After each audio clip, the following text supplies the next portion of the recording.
નમસ્કાર, આપ જોઈ રહ્યા છો સ્પાર્ક ટુડે ન્યૂઝ. વડોદરા મહાનગરપાલિકા અને વડોદરા સામાજિક વનીકરણ વિભાગના સંયુક્ત ઉપક્રમે એક પેડ માં કે નામ અંતર્ગત 76મો વન મહોત્સવ યોજવામાં આવ્યો. આ વર્ષે માની મમતાનું સાચું સરનામું થીમ વન મહોત્સવ યોજાયો હતો. શહેર કક્ષાનો વન મહોત્સવ સમારોહ પંડિત દીનદયાળ નગરગૃહ ખાતે યોજવામાં આવ્યો. આ વન મહોત્સવ માની મમતાનું સાચું સરનામું થીમ પર યોજાયો. આ પ્રસંગે સાંસદ ડોક્ટર હેમાંગ જોશી, વિધાનસભાના મુખ્ય દંડક બાળકૃષ્ણ શુક્લ, મ્યુનિસિપલ કમિશનર અરુણ મહેશ બાબુ, નાયબ વન સંરક્ષક મહેન્દ્ર રાઠવા સહિતના મહાનુભાવો ઉપસ્થિત રહ્યા. ઉપસ્થિત મહાનુભાવોનું તુલસીના છોડ આપીને સ્વાગત કરાયું. ત્યારબાદ વન વિભાગમાં સારી કામગીરી કરનારાઓનું સન્માન થયું. ઉપસ્થિત મહાનુભાવોએ પાંજરાપોળ ખાતે એક પેડ માં કે નામ અંતર્ગત વૃક્ષારોપણ પણ કર્યું હતું. આજે વડોદરા ખાતે જિલ્લા કક્ષાનો 76મા વન મહોત્સવનું આજે આયોજન કરવામાં આવ્યું.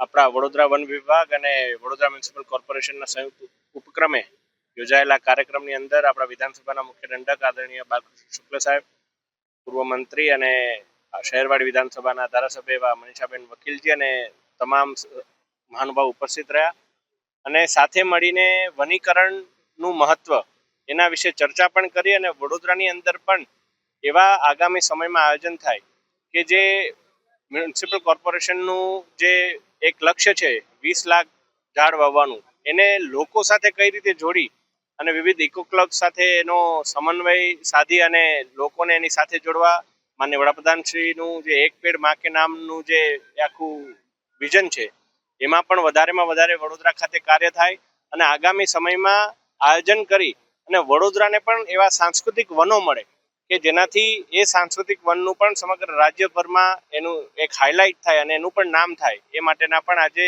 વિચાર અને સંકલ્પ કરવામાં આવ્યો છે. 30 તારીખથી આખા ગુજરાતમાં વન મહોત્સવની શુભ શરૂઆત થઈ છે. ખેડા જિલ્લાના ગળતેશ્વર ખાતે માનનીય મુખ્યમંત્રી શ્રી ભૂપેન્દ્રભાઈ પટેલ સાહેબના હસ્તે વન મહોત્સવની શરૂઆત થઈ છે અને ગુજરાતભરમાં 50 જગ્યા ઉપર આ પ્રકારના મહાનગર અને જિલ્લા કક્ષાના કાર્યક્રમોનું આયોજન કરવામાં આવ્યું છે. વડોદરા મહાનગરમાં પણ વન વિભાગ અને વડોદરા મહાનગરપાલિકાના સંયુક્ત ઉપક્રમે 76મા વન મહોત્સવની આજે શરૂઆત થઈ છે. વડોદરા મહાનગરપાલિકા અને વન વિભાગ દ્વારા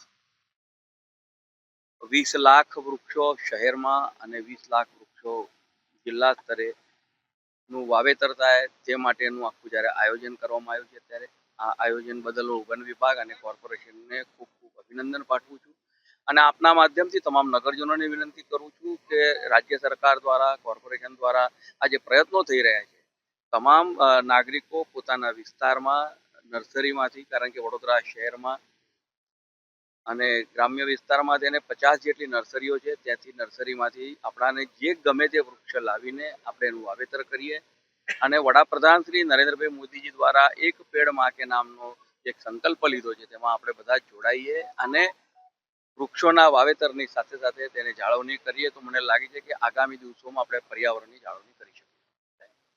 વન મહોત્સવની ઉજવણી જે ભારત સરકાર અને રાજ્ય સરકાર લેવલમાં પણ કાર્યક્રમ આજે જઈ રહ્યા છે. આજે વડોદરા ખાતે વન વિભાગ અને વડોદરા સિટીની સંયુક્ત કાર્યક્રમ તરીકે યોજવામાં આવી રહ્યા છે. આમાં મોટી સંખ્યામાં બાળકોને પણ અને અલગ અલગ લોકો જોડાયા હતા, જેમાં વાવેતરનું અને ઝાડ વિતરણની પણ અમે કામગીરી કરીએ છીએ. સાથે અહીંયા પાંજરાપોળની નજીકની જગ્યામાં પ્લાન્ટેશનનો પણ કાર્યક્રમ ફોરેસ્ટ ડિપાર્ટમેન્ટ દ્વારા આયોજન કરવામાં આવી રહ્યા છે. બે મેસેજ અમે આપવા માંગીએ છીએ. વડોદરા સિટીને સ્વચ્છ અને હરિયાળી બનાવવા માટે જે અમે સતત મળીને કામગીરી કરી રહ્યા છીએ, એમાં વડોદરાવાસીને સાથે મળીને કામગીરી કરવા માટે અમે અપીલ કરીએ છીએ અને સાથે એક પેડ માં કે નામ વર્ઝન 2.0માં 20 લાખ ઝાડનું જે વાવેતર કરવાની સંકલ્પ છે, એમાં મહાનગરપાલિકાની અંદર 20 લાખ અને ફોરેસ્ટ ડિપાર્ટમેન્ટ 24 લાખ ડિસ્ટ્રિક્ટમાં પણ કરવાનું આયોજન કરી રહ્યા છે. એને પણ સફળ બનાવવા માટે અમે સાથે મળીને કામગીરી કરીએ એવું